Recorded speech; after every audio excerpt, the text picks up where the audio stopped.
I also have many important memories of special experiences growing up in church. And I think about it a lot. You know, why do families have their children, and why do children come? So, Sarah, what would you say, thinking back, are some of the most important or valuable things about growing up in a church community?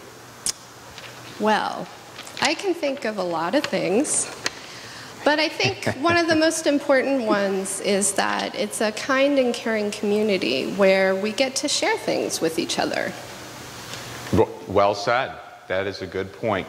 Can you think of an example to share with the kids and the people this morning?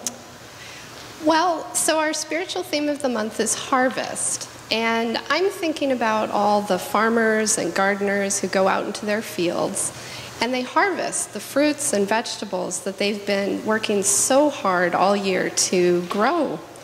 And it's very hard work. Mm-hmm. But at the end, sometimes you end up with this basket of fruits and vegetables, and it's way more than you could eat yourself or just with your family. So then maybe it's a good time to share all that zucchini. Yes. Use it or lose it, or share it. And that's a good point. I like the way you're talking about it. And that reminds me, I just heard a story from a colleague, a minister named Lori, who's got this really interesting ministry going.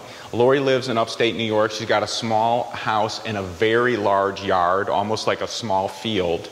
And she, at this chapter of her life, has dedicated herself to gardening.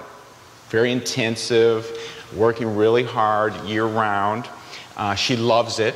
She finds it physically and spiritually invigorating for herself. And then what she does in her church family is a lot of their gatherings are at her house, actually in her backyard.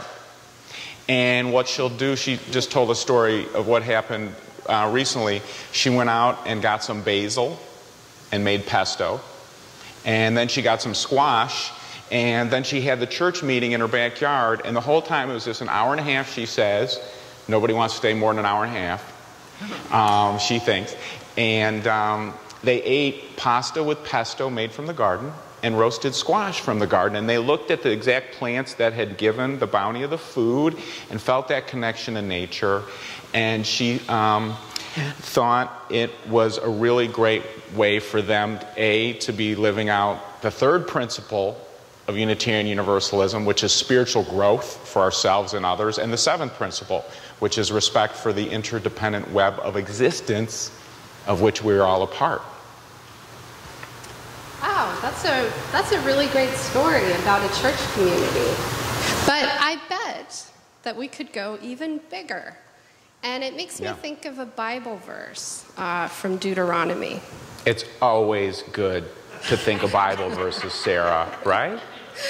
Right, and this one says, when you beat your olive tree, you shall not go back over the boughs again. It shall be for the alien, for the orphan, and for the widow. And I think you can see here, the way you harvest olives is to beat at the boughs and let the fruit fall down. But you don't always get all the fruit. And so I think what this is saying is leave it there so that it can feed someone who might not otherwise be able to eat. Yeah, and that goes to one of the things I think about church is it teaches us we teach each other together and look at ancient wisdom to be grateful, to look at all the blessings of life, and then out of our gratitude to be generous and to give back in any way we can. And gosh, with food these days, and it's always been like that, it's important to be grateful and then to be generous, to find out ways to make sure everybody can share in the bounty. Yeah, and I think even, not all of us are farmers and gardeners, but we do all eat. And you can think about this the next time you're eating a lunch that someone from your family has packed for you, or maybe when you're trading snacks with a friend, or you're at a table with a lot of people having a meal. You can take a little time to appreciate that other people are sharing their harvest with you, and that you can also share your harvest with them. But you cannot trade your sandwich for candy, right? Yeah. You got it. Okay, we'll go over the rules and regulations another time. But right now, the children, you all are such a blessing to have with us, and now we have a wonderful program for you, and we're going to sing you off to your program.